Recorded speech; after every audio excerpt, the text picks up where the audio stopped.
What is it about you?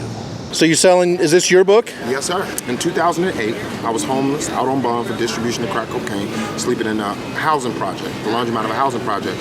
In 2012, I graduated from the University of Virginia with a bachelor's degree in English literature. In my book, I tell my story. It kind of seems like when you listen to it, it's like, okay, this kid selling drugs, he was homeless, he was living in a laundromat. That's not true. That's not my story. My story is much more cultural. It's like I come from a culture, I come from an environment where everybody suffers from a lack of resources. I come from an environment that is saturated, paralyzed by gang violence and shootings and robberies. I come from an area that is saturated with drug abuse and drug addiction and people selling drugs. And I made it out, and I'm looking back from an educated literary perspective and saying, this is what it took and this is what it entailed. How did you get out?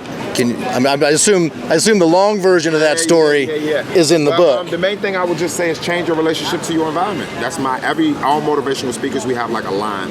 And my line is, change your relationship to your environment. Long story short, I was reading Richard Wright's Black Boy for the first time in high school. I was struggling with a lot of things, going through a lot of things in my life. And one passage in there he had that really changed my life. It really did. He says, my objections to stealing were not moral. I knew that it was futile. In the end, it was not an effective way to change my relationship to my environment. Then he proposed a question. How then could I change my relationship to my environment?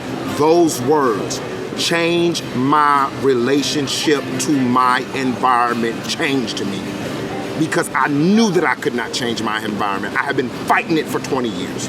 I knew that I could not change the elements that were in my environment. They had been there since I was born. I knew that I could not wake up the next day and just leave my environment. I had poverty, too many things I was struggling with. But those words, change your relationship to your environment, I said, but I can change my relationship to my environment. And from that day, I decided that though I was in the same environment, I would not have the same relationship to that environment. And here we are today. So changing your relationship to your environment is different than getting out of your environment, or is that a way to do it? I think getting out of your environment is a luxury. But I think if you're doing life in prison, then you have to change your relationship to your environment, right? If you don't know how you're going to be alive tomorrow, then I think you might have to change your relationship to your environment. What you're talking about is someone who has options. I'm talking about somebody who literally does not know if they will wake up in the morning. Somebody who literally has a needle hanging out their arm, who's trying to kick that addiction. Somebody who's literally, I know I'm gonna go to prison if I keep doing this, but I gotta feed my family. People don't have those options that you're talking about.